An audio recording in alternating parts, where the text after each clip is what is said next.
How many rounds you get at that workout, Rich?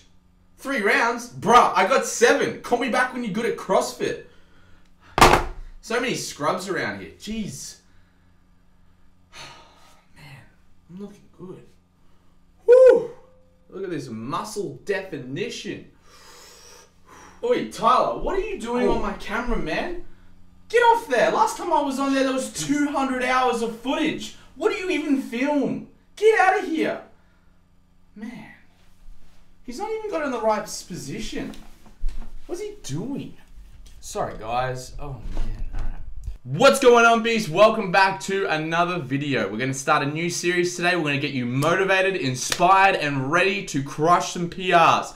We're going to be following Harry Hutchings, the people's champion, for the next couple of weeks, months, or years, however long it takes for him to hit the Australian World Record Deadlift of 317 kilos and 85 kilo body weight. Hope you guys enjoy the video. Make sure to like, comment what you think. Let me know. I want to make sure that this series is as awesome and as beastly as possible. Enjoy the footage. With my heart on high drive, I'll do what it takes to make you believe. With my heart on high drive, we do what we want, but when I'm free, with our hearts on hyperdrive.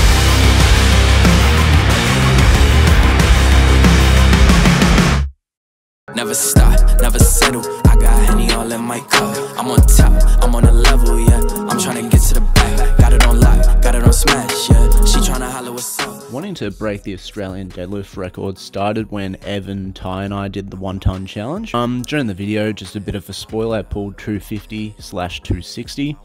Check out the 1 ton challenge just to see why that is. It's a bit interesting. But I've always been a person that goes, okay, I've reached A, what's B? And at the time, Evan and I had started prelim discussions of how we reached 300. But after that, I just randomly checked out the Australian Powerlifting Records and I saw 317. And then I kind of proposed to Evan, I go, let's not do 300. Let's go for the record and let's go for 317. So from there, that's the catalyst to the new program and essentially reaching for 317.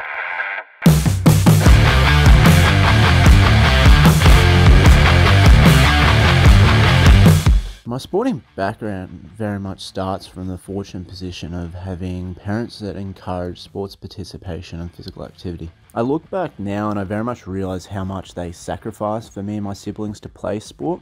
Like most nights of the week were spent at sports trainings and weekends playing sport. And a big thing was school holidays were always consumed by sports carnivals, travelling all over the country to play. I played soccer from very young, but around 7 and 8 years old, I just developed this love for rugby league and cricket, and they were my 2 main sports. But I was sports crazy. I played just about every sport, and I took advantage of sporting teams in school to play everything I could. However, around 14 years old, I kind of made the decision. My real dream was to play for the Broncos and the Maroons, so I gave up cricket and used the summertime when I would be playing cricket to progress rugby league and improve that. I started CrossFit in late 2013 after early in that year I sustained a pretty terrible shoulder injury. So I actually shattered my humerus in 4 separate places and I cracked the growth plate as well as I tore my pec and tore various smaller muscles around the shoulder, and as well I dislocated the shoulder all in the same injury. So the morning after I did the injury, I was actually prepped for surgery because I was going to do an on-the-spot shoulder reconstruction. But due to the shoulder's state, they essentially opted out of it because it was in such terrible condition. So they never opted to do surgery. So I went through 6 months of essentially just being in a cast and a sling to get the shoulder back into place. So during this time, I actually went through my major growth spurt as you do as a teenager. And afterwards, a complication is my right shoulder is actually longer than my left due to the growth plate being cracked. Once we went back to the specialist, essentially I was told, just due to how the joint has developed, the only thing that I can really do for my shoulder is pack on as much muscle and strengthen as much as I can, or it will be a possible permanent disability. Probably 2 to 3 years after the injury, I would just get small dislocations of the shoulder just due to the obscurity of the joint at the time. After this, me and my family were kind of looking at options for strength and conditioning, and fortunately, one of my dad's good mates and a good family friend, shout out to Phil, was doing CrossFit, and he actually recommended CrossFit as an option to strengthen and condition because he was loving it at the time. And at the time, CrossFit was still new. I would say it's still a little bit underground, but I decided to give it a go and I've never looked back.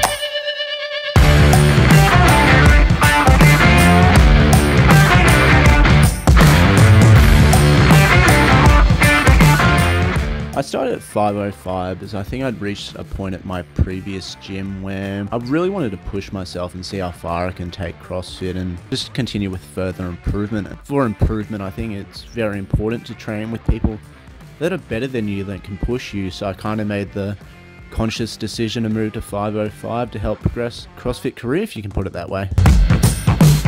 So my current program at the moment is rather intense. So on Mondays I'm doing squats with lower limb accessories and then some bench with some upper limb accessories. On Tuesday I do Olympic weightlifting, so snatches and cleans, and as well I am a CrossFitter at heart, so I still have a workout in there, but Evan has tailored it to my program where it is barbell weightlifting focus, as well working on grip development, where in the workouts I actually get punished for dropping the barbell. What I love about the program is Ev on Wednesdays, he's given me the option to either I can have a rest day or I can come in and just do my own stuff kind of as a midweek reward. On Thursdays that's pretty intense, so that's deadlifts with some more lower limb accessories, usually a variation of bench, so maybe a wide grip bench. So usually I bench rather narrow, but this is wide grip, and then some more upper body accessories.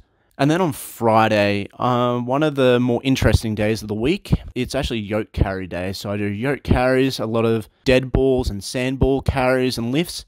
And then I usually do a trunk exercise and then some sort of upper body cardio workout. On Saturdays, I usually have a rest day. And then on Sundays, just during quarantine, I was training out of mates' home gym. So me and my mates just get together and we just do a bit of a bench session for a bit of fun.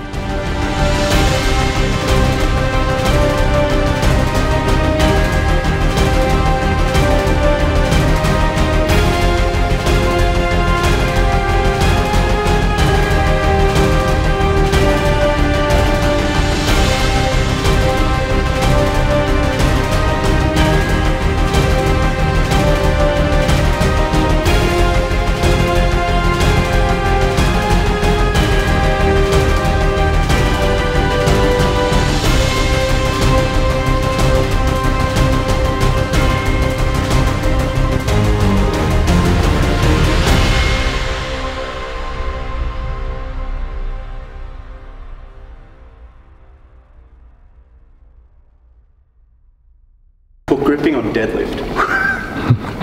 Like, for singles I don't do it, but when I'm doing reps, because like you just lose it that much.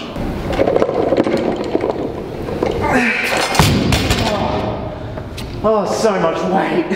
I like deadlifts is probably one of them among most lifts where it's like hit or miss some days. Yeah. Today's definitely a miss. I had to do another one of those grip workouts. Yeah. So it was 30 hang cleans for time at 90. Every time you broke, it was 15 calories on the skier and 5 burpee box jump overs. It was one of those ones like, don't put it down, don't put it down, don't put it down.